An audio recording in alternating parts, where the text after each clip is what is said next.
Convicted criminals can choose to shorten their sentence. The only catch is the more it is shortened, the worse the conditions are where they are held. Describe a one-night stay. So, another smartass has asked for the express lane treatment, shortening a 25-year life sentence down to a single day. God damn it, I hate doing this to another person. I pause, and shake my head. No, person isn't the right term for a monster like this. I leaf through his record, wincing at the goriest of the details. The pages flip by, and some helpful soul inserted before and after pictures of the victims. Those poor children. I steel myself for the job at hand, now convinced that I'm doing the right thing. The last set of photos, the ones with the twin sisters and their beautiful smiles. I leave my office, headed to the maximum security wing where we've brought the monster in. The haunting eyes of those kids follow me through the halls, causing me to clench my hands into fists. Remorse has given way to anger, which is giving way to hatred. An awful smile creeps onto my face. The bastard deserves what we're going to do to him. I reach the cell where we've got this animal locked up. An assistant stands near the door controls for this cell.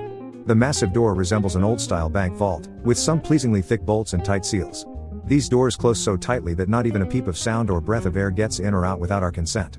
The viewport opens like a porthole on an old ship, and the intercom box looks like the one on my old apartment, save for the armored housing it rests in.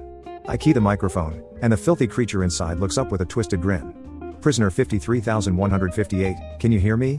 The creature's horrible eyes lock onto the small circle of glass I'm looking through. Yeah, I hear you. Due to severe prison overcrowding, we are prepared to offer you an expedited sentence at the cost of reducing your quality of life for the duration of the sentence. The minimum time you can serve is 1 day. Give me a day, warden. I can take anything you can dish out, and I'll see you tomorrow. I hate the smile that's oozed its way onto his face. Smug piece of shit thinks he can take it, and be right back out there tomorrow. My fists unclench, and my voice calms. I am legally required to inform you that no prisoner has successfully made it through the 24-hour treatment with all their mental faculties intact. Do you still agree to the minimum sentence? He starts to laugh. If I was all there in the head, would I be in this cell? Bring it on, I'll be a free man tomorrow. Your consent has been acknowledged and recorded for our records. I turn to the assistant who's been standing by, waiting for my word. I carefully neglect to release the push-to-talk button on the intercom. Release the gas. From the corner of my eye, I can see a note of fear creep onto the prisoner's face. His cell is secure enough, if a bit Spartan. What he hadn't noticed was the gas nozzles hidden in the vent above. Some brilliant scientist had discovered the chemical a few years back. With a 48-syllable name, I'd never heard it pronounced by its full name, but it had a street name, Time Out. Something in its hideous chemical structure radically alters the brain's perception of time. It had had a brief heyday as a luxury drug among the intellectual and artistic types to get some thinking done before it was outlawed and put to this use. Blending it with some clever stimulants means the subject will not tire or sleep. His cell appears comfortable, if a little bare.